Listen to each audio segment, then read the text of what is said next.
If I started investing in 2026, this is exactly what I would do. Look, be honest for a second. You open your banking app, your paycheck just hit. You tell yourself, this is the month I finally start investing. Then rent comes out, groceries are somehow more expensive again, your card gets declined on a subscription you forgot you had, and suddenly you're thinking, okay, maybe next year, when things calm down. Yeah, that moment right there, that's literally how most people stay broke forever. Not because they don't plan, but because their plan never actually survives real life. My name is Eli, and I spend way too much time thinking about money, investing, and why smart people still make terrible financial decisions. If you're someone who wants to invest, knows you should invest, but somehow keeps feeling like you're always starting too late, already behind, or missing the right moment, make sure to hit the subscribe button and give this video a thumbs up if this helps you out. Because today, I'm walking you through exactly what I would do if I were starting from scratch in 2026, where I'd put my money, what I'd buy, how long I'd invest, and most importantly, what I would stop doing immediately. And yeah, this is going to challenge some popular advice. Here's the thing. Most people don't fail at investing because they pick the wrong stocks. They fail because they think investing is something you figure out once and then magically everything works. Look, investing isn't a New Year's resolution. It's a system, and systems beat motivation every single time. Here's a stat that should bother you.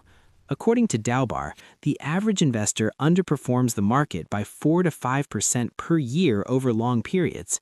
Not because the market is rigged, but because humans panic, chase, overthink, and quit. This is a psychology problem first, a math problem second. If I were starting in 2026, I wouldn't ask, what's the best investment this year? I'd ask, what's my plan for the next 20 years? Here's what most people don't realize. Changing your strategy every year destroys compounding. Let's do quick math. If you invest $500 a month starting at 25 and earn an average 8%, you'll have roughly $1.5 million by 65. Wait until 35? Same contribution, same return. You end up with about $700,000. That's not skill, that's time. So my first rule would be simple. I don't change my strategy based on headlines, ever. Now you might be thinking, Eli, shouldn't I learn first before investing? No, you should invest while you learn, because the biggest mistake beginners make is waiting for confidence. Confidence comes after action. If I were starting in 2026, I'd immediately automate at least 10 to 20% of my income into investments before I even trusted myself. Why? Because your brain is terrible at delayed rewards. Behavioral economists call this present bias. We overweight today's comfort and undervalue future benefits. Automation removes you from the equation. All right, this is where it gets really interesting. Let's break this down into layers, not hype. Layer 1. Broad market index funds. I'd start with low-cost index funds tracking the total US market or the S&P 500. Why?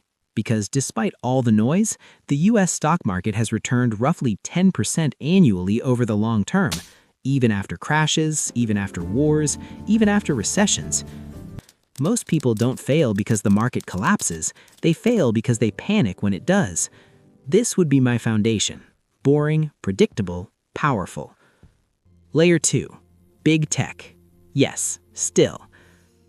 Now let's talk about the thing everyone argues about. Yes, Eli, but isn't big tech already overvalued? Look, people said that about Apple in 2012. They said it about Amazon in 2015. They said it about Microsoft in 2018. Here's the uncomfortable truth. The largest tech companies aren't just companies anymore. They're infrastructure. Cloud computing, AI, payments, advertising, operating systems.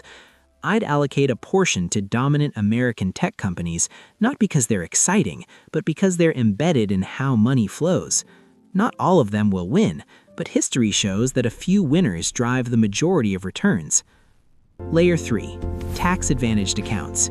This is free money. If you have access to tax-advantaged accounts, 401k, IRA, Roth IRA, this is non-negotiable. Let me put this plainly. Avoiding taxes legally is one of the highest returns you'll ever get. If you invest $6,500 annually in a Roth IRA for 30 years at 8%, that's roughly $800,000 tax-free. That's not a loophole, that's the system rewarding long-term behavior, and most people ignore it because it's not flashy. Layer 4. Bitcoin. Yes, but intentionally. Now, before you freak out, listen. I wouldn't bet my future on crypto, but I also wouldn't ignore Bitcoin entirely. Why? Because Bitcoin isn't just an investment, it's a hedge against monetary mismanagement. Over the past decade, Bitcoin has outperformed every major asset class with insane volatility. So no, this isn't about getting rich quick. This is about asymmetric risk.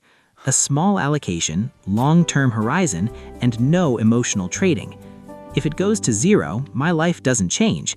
If it succeeds, it meaningfully moves the needle. Step 4. What I would absolutely not do. Let me be very clear. If I were starting in 2026, I would not day trade, chase hot tips, follow TikTok stock picks, panic sell during downturns, obsessively check my portfolio. Because here's what most people don't realize. Activity feels productive, but patience makes money. Studies consistently show that the best performing portfolios often belong to people who forgot they had them. A simple rule I'd live by. I'd follow one rule relentlessly. Every raise funds my future before my lifestyle, even 50%. That single habit compounds harder than any stock pick. If you're serious about building wealth, not hype, not shortcuts, but real long-term stability, start simple.